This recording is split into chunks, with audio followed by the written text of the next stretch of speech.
Okay, hello everybody. This is the third episode of CE Watch, and this is going to be an innovation because today I'm going to switch to French language. For non-French speakers, do not worry because I'm hoping to have subtitles in English provided with this new video. Nous recevons aujourd'hui Romain Sordéo du Muséum national d'histoire naturelle à Paris, en France. Bonjour Romain, et veux-tu te présenter à Bonjour à nous et tous. présenter ton équipe, l'équipe de Patrinat? Bonjour à tous, bonjour Barbara.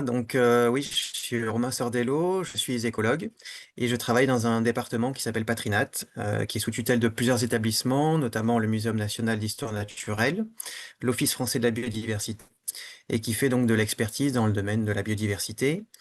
Donc moi, à mon niveau, en fait, au sein de ce service, je pilote une petite équipe qui ne fait que des cartes et des revues systématiques, des synthèses de connaissances. Ça fait maintenant 10 ans que cette équipe existe, qui constitue à peu près 4-5 personnes.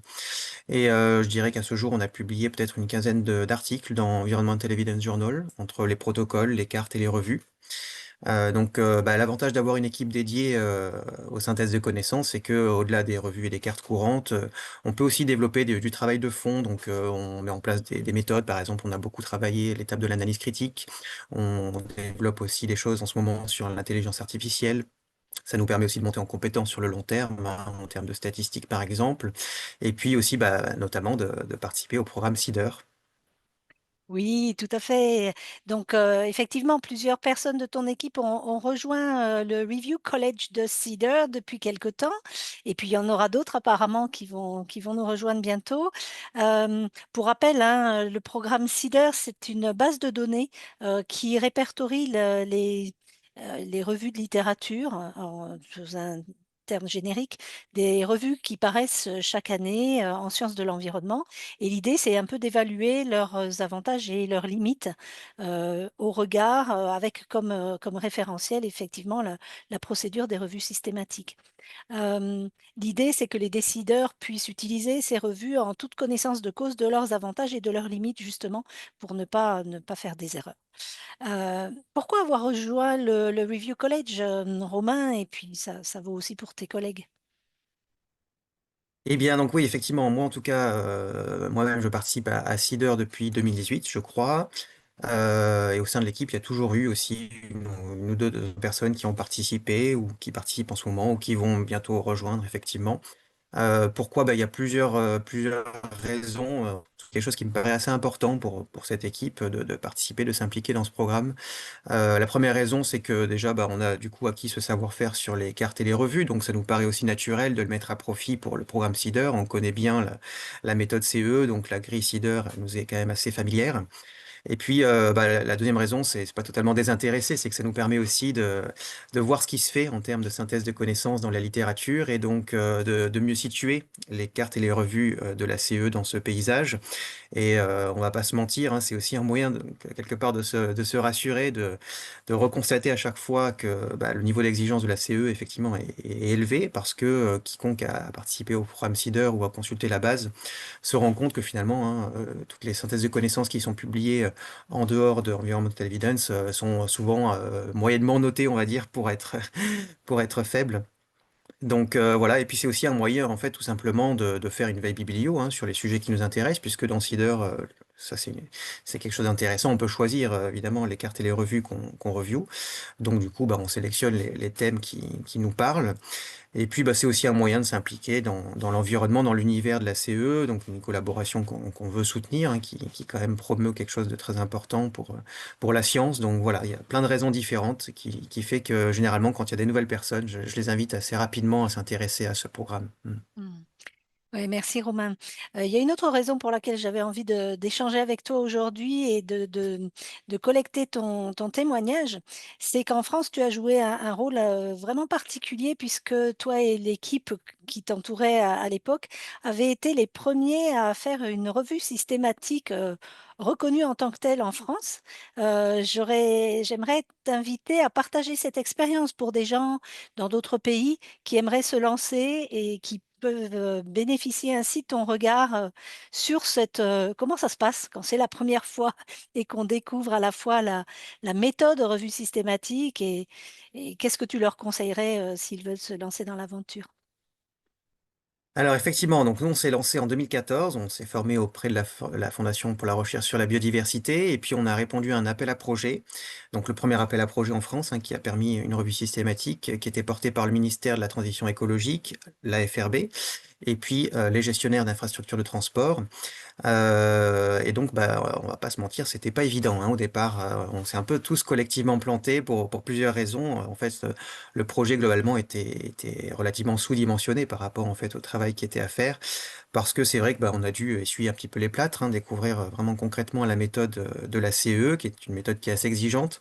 Souvent, je prends un peu une comparaison avec une recette de cuisine. C'est pas forcément quelque chose qui est compliqué, mais c'est quelque chose qui est long, qui est méthodique. Il y a des étapes, tout compte hein, dans ces étapes, les proportions, l'ordre des étapes, etc. C'est quelque chose qui peut être un peu parfois ingrat. On peut se retrouver à trier des titres pendant plusieurs mois en ayant l'impression que finalement on n'avance pas. Donc, il y avait ce point-là, hein, de découverte de la méthode. Et puis après, bah, pour faire notre examen de conscience, c'est aussi lié au fait qu'on avait choisi un sujet qui était beaucoup trop large, hein. Ça, c'est un peu une tendance qu'on a en France à vouloir des questions très ouvertes qui couvrent toute la biodiversité, tous les impacts, avec des phénomènes très globaux comme le changement climatique, etc. Et donc, bah, ça, c'est le risque, c'est de se retrouver avec énormément de papier à trier. Donc, c'est ce qui nous est arrivé. Donc, si j'avais un conseil à donner, justement, hein, notamment pour ceux qui débutent, c'est vraiment de choisir des questions restreintes, de commencer petit, parce qu'en fait, rapidement, on peut se retrouver avec plusieurs dizaines de milliers de papiers à trier hein, sur un sujet donné. Et le risque de se sentir noyé et donc même d'avoir envie tout simplement d'arrêter existe, hein. Il faut pas se le cacher. Donc, bon, nous, ça n'a pas été notre cas. On avait vraiment l'intention de monter en compétence sur les revues à long terme. Donc, bah, voilà, on a pris notre mal en patience. Mais par exemple, ce projet qui devait durer un an, hein, cet énorme projet sur les infrastructures de transport a finalement duré presque une dizaine d'années, hein. C'est assez fou puisque il a couvert donc un protocole et trois revues systématiques hein, entre 2014 et 2024. Voilà. Donc c'est pour donner un peu un exemple aussi de projet qui a dû complètement être redimensionné parce qu'on s'est confronté à une question très très large, quoi. Mm. Oui, c'est intéressant. Et puis le ministère de la Transition écologique a joué le jeu, heureusement, pendant quelques Complètement, ouais. années. Et c'est aussi un aspect très intéressant qu'on ne voit pas assez souvent, c'est que quand on part avec une revue très large, initialement, on peut passer par une cartographie systématique qui va être vraiment très, très importante en termes de volume de papier et en faire plusieurs revues systématiques. C'est Exactement. votre expérience et ça, c'est aussi quelque chose à retenir. Ok, super.